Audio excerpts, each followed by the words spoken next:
The truth is that we're all hurting from our truth this week, and I'm also out of the studio and on the floor, so let's get ready to stop the 10 count. There's no more SportsZu studio, so every week is now a road game, and the ref is about to start the 10 count. So let's start it off with topic number one, which is R-Truth, Carlito, and Valhalla. Doc and I never really talked much about the releases when they happened in the past. It seemed to be a little bit difficult of a line to cross in what we were trying to do, but with him gone, it is a little bit easier to talk about others who have received their releases. So this round we had 3 of them have their contracts not be renewed, which is slightly different than being released, so they are not subject to those 90-day no-compete clauses, and I guess that makes them free agents as soon as their contracts are up.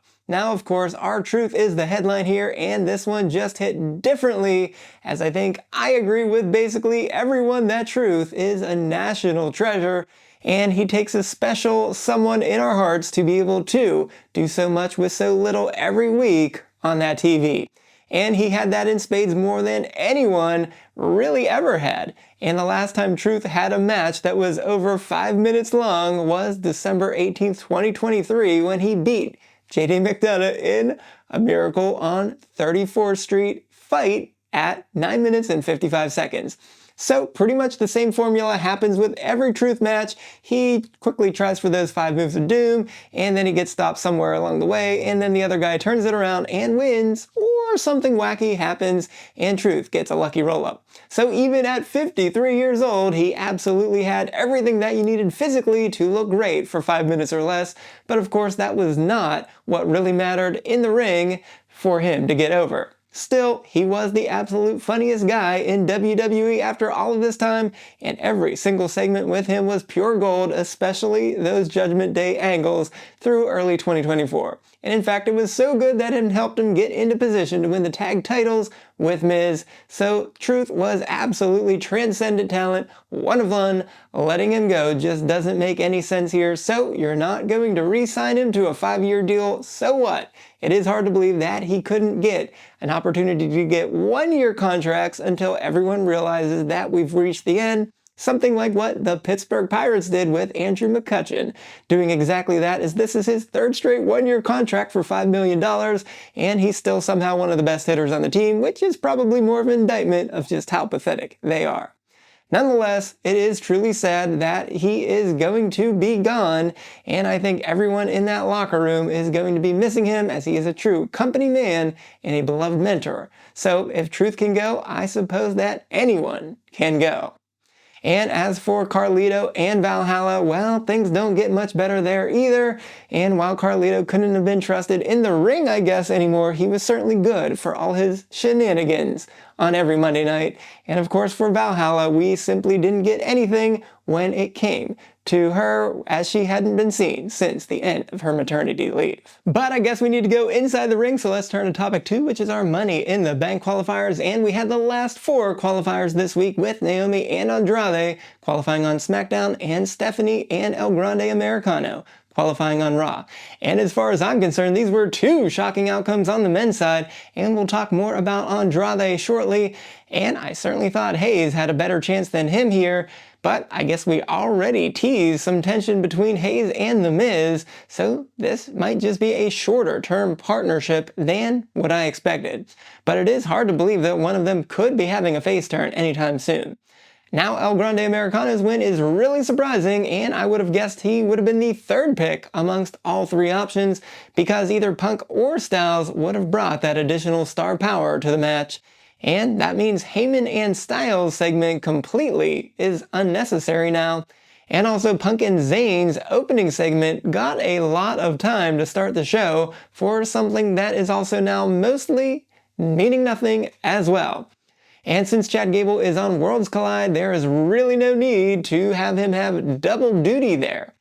Of course, if they weren't 2 completely different people, that is. Now, speaking of double duty, Stephanie Vaquer is such a star that we don't actually think that she needed to win here, but that's because she's already on Worlds Collide, and she just absolutely pops off of the screen, and so I guess there's no way that I could possibly be upset about this decision.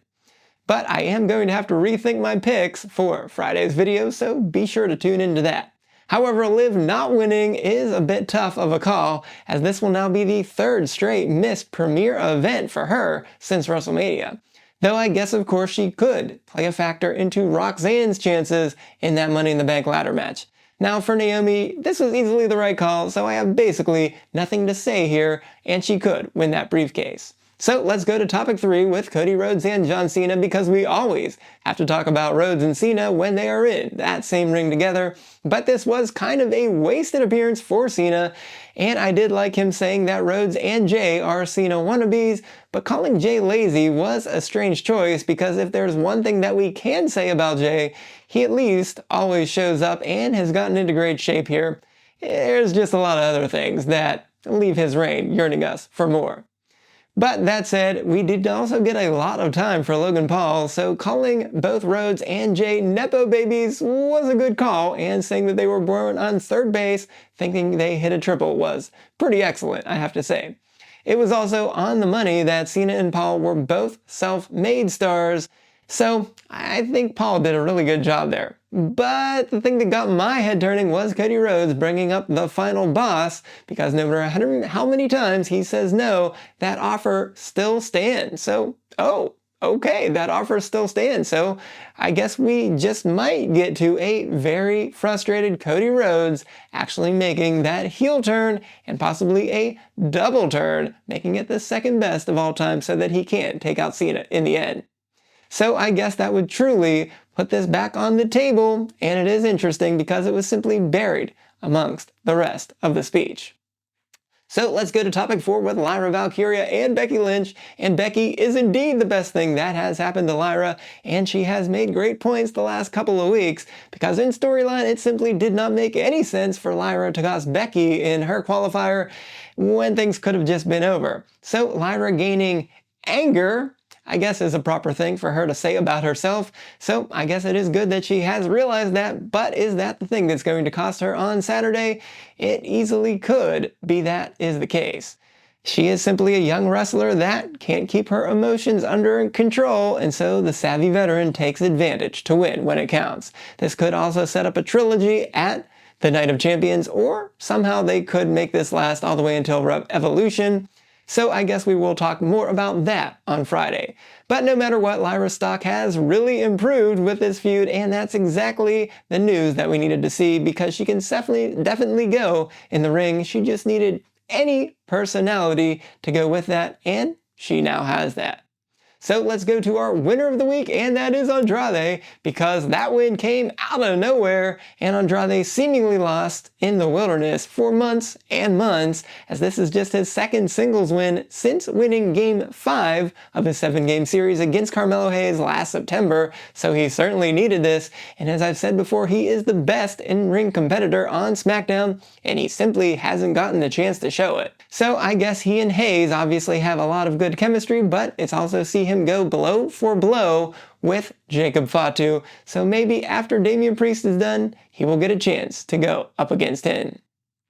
But with that, let's go to our loser of the week, and I'm going to say that that is Jey Uso, and that's simply because he took a lot of punishment here. Even though he got the win in his match, that was only because he got stomped to get that DQ win, and that wasn't the end of his punishment, as he took a stomp, a spear, and indeed 2 tsunamis to end the show. He also took a verbal beatdown from Gunther, so that is certainly not good news for him whatsoever. So I guess we'll just have to wait and see how things go in the near future. But that takes us to our stats of the week, and we have to go back to R-Truth here, of course.